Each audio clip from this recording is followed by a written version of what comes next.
Hi, my name is Kent Cobbin, and today I'll be going over my topical research paper. And it is using visuals as a strategy for students with autism spectrum disorder. Okay, on the first slide, as you can see, the prevalence of individuals living with autism spectrum disorder. In 2016, Centers for Disease Control and Prevention, CDC, found that 1 in 68 individuals are diagnosed with ASD. An estimated 1 to 1.2 million children under the age of 21 have been diagnosed with ASD in the United States. Challenges of educating individuals with ASD. Okay, here's some challenges that we have for students that have difficulty interacting with their environment, which results in challenges. Social skills, behavior, sensory processing, and communication are some of the difficulties that our students with ASD have. They also have difficulty understanding, recalling, and using verbal information.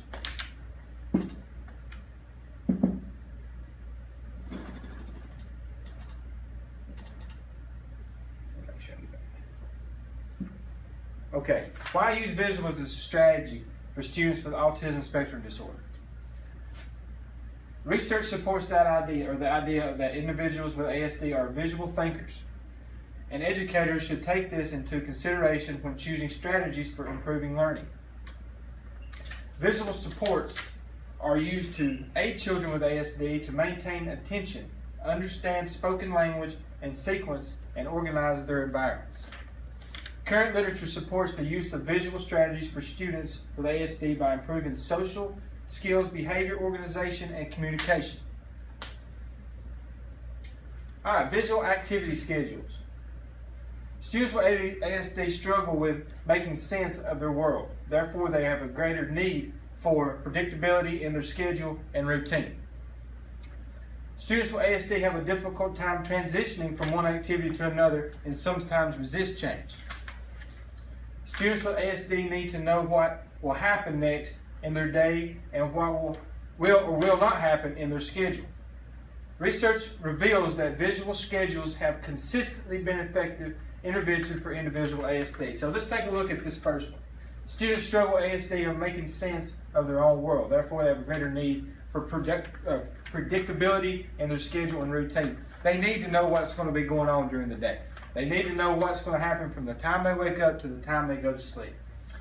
They also have a hard time transitioning from activity. If a student has, or a child has, to go from playing with a toy to going to sit down and do schoolwork, they're going to have a hard time transitioning from that. So that's why we have visuals. That's why we have the things that are scheduled, are things that gives them check marks and checkpoints that they can make to transition more securely, more sufficient. Okay, here we see some of our visual activity schedules. As you can see on the first one, we see that the arrival said good morning to, that would be who he says good morning to, or she says good morning to, and then they would check it. All right, the next one would be put a backpack and a coat in a cubby. So that means instead of throwing it on the floor, they walk them to their cubby hole and they put it in. All right, stood for a pledge. Most all of these are your general education classroom rules as they walk into the classroom. There is the cubby hole, of course, say good morning, and then stood for the pledge and was quiet during announcements. Okay, that is the first thing that happens when they go into the classroom. Okay, so the second thing you have is the calendar. Stayed seated with the group. Okay, answered weather questions, placed months and seasons in order, and sang calendar songs. Okay, so this is the second thing that they would do throughout the day. All right, the third thing they would do is group work. Okay, now sat at the table with the group, had a check, if that happens or if it doesn't happen. Kept my hands to myself, if that happens, you put a check. Raised my hand for help, looked at my teacher when asked. All right, so each time that we go through these, we're going to have our checks, and at the end is choice time. So if they have their checks and they meet the requirements, then they'll get their choice of an activity. Okay, the last one is work. Stayed seated during their work, and then you have 3 activities that they should follow, and each one of them will get a check. Okay, and after each one of these activities that we're doing, if they meet the criteria, then they would be able to have an activity. All right, the next thing you see is visual activity schedules. is just, in their own words, this is what they like doing. They like the potato head, the puzzle, the zoo animals, the book, and the sticker. And then on this side is what their calendar or what their task list is, and they cross it off as they go. Okay. The next one is like a visual schedule for their actual classroom schedule. So this would be made out for a student that would be switching classes. So this would be for someone, in the higher grade levels, or even in the lower grade levels. You can see this. So this is first and third semester health, second and fourth semester. So yes, this would be for a little older group. So as you see here, it also actually has the names of the instructors that they would be going to see. Make sure that they know who they're going to be going, their point of contact is, to make sure that when they go to that point of contact that they know who they're looking for. All right. Now, if you have a substitute for a teacher, this was a great mark here that you can make sure that you express that to the child that they are going to have a substitute, so they're not looking forward to seeing someone and then they have a letdown. Okay, so that would be something good that this shows. Also down at the bottom is a pep rally in the gym from 2:30, and follow the activity bell schedule. So it also gets them ready for the pep rally. Some students have issues with pep rallies, so let them know ahead of time that might be something that they will be attending. Okay, visual social stories. Okay, a social story is an individualized story that breaks down challenging social situations and experiences into manageable steps using visual and written cues.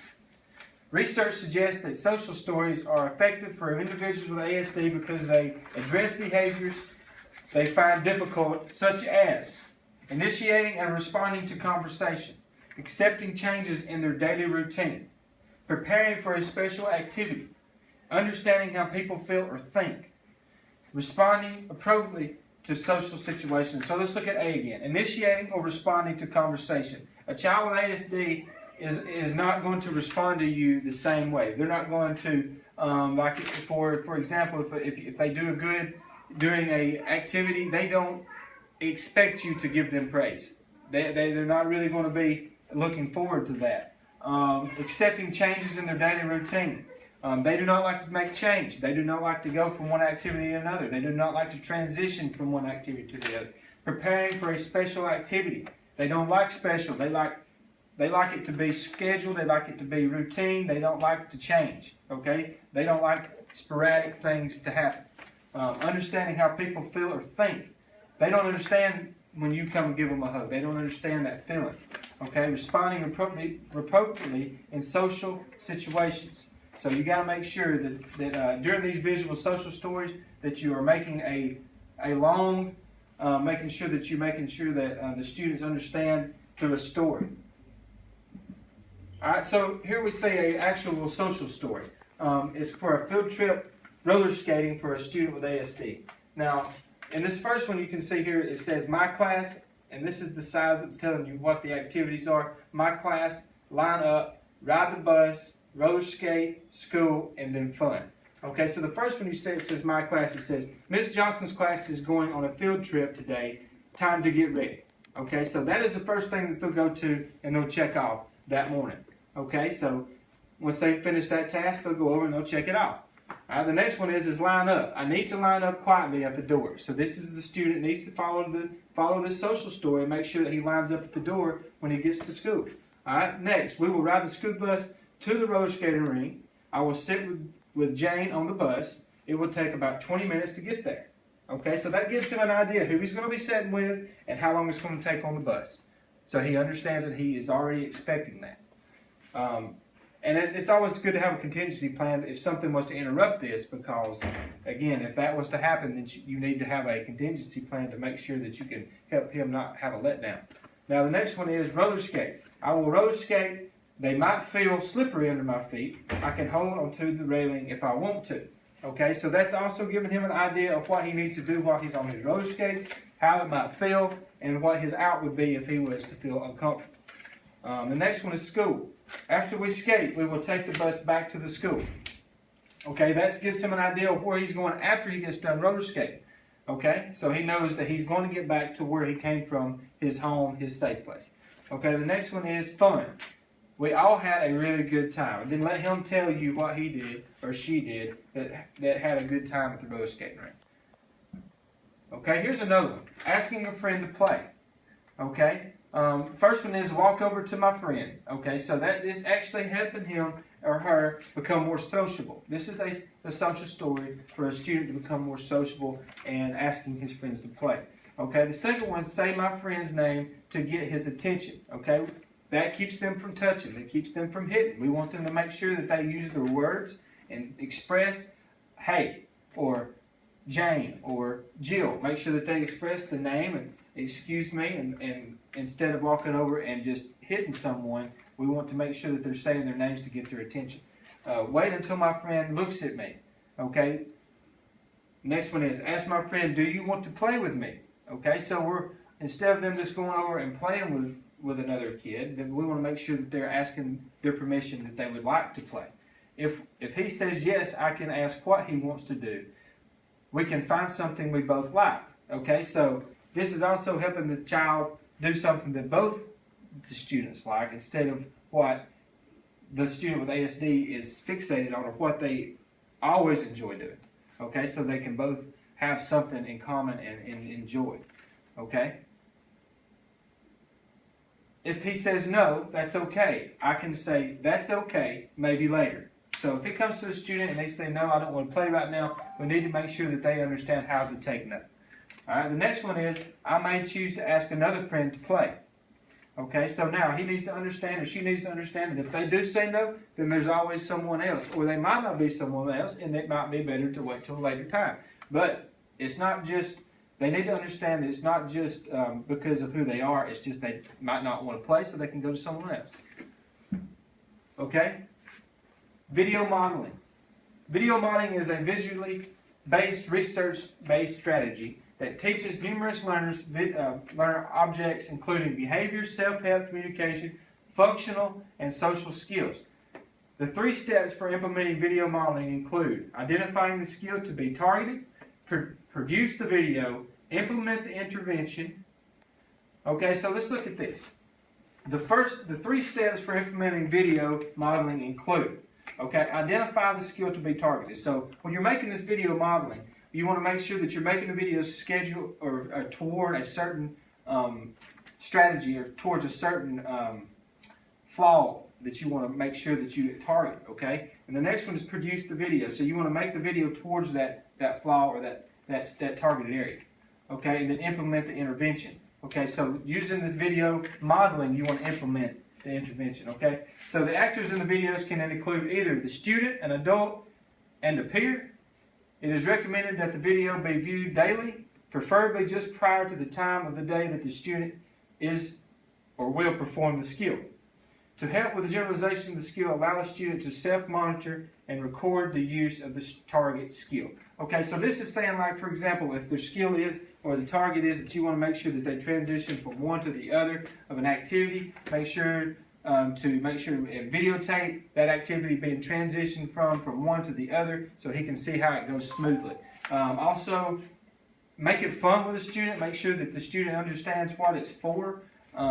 Let them help out. Let them show themselves transitioning from one thing to the other. And in the future that they'll want to watch that video and then they'll buy into it. And then, of course, implementing the intervention, making sure that if you take it, one step at a time and then slowly make progress. Well, that's all that I have. My name is Kenneth Common, and this was my Topical research paper, and I hope you guys have a great afternoon. Thank you.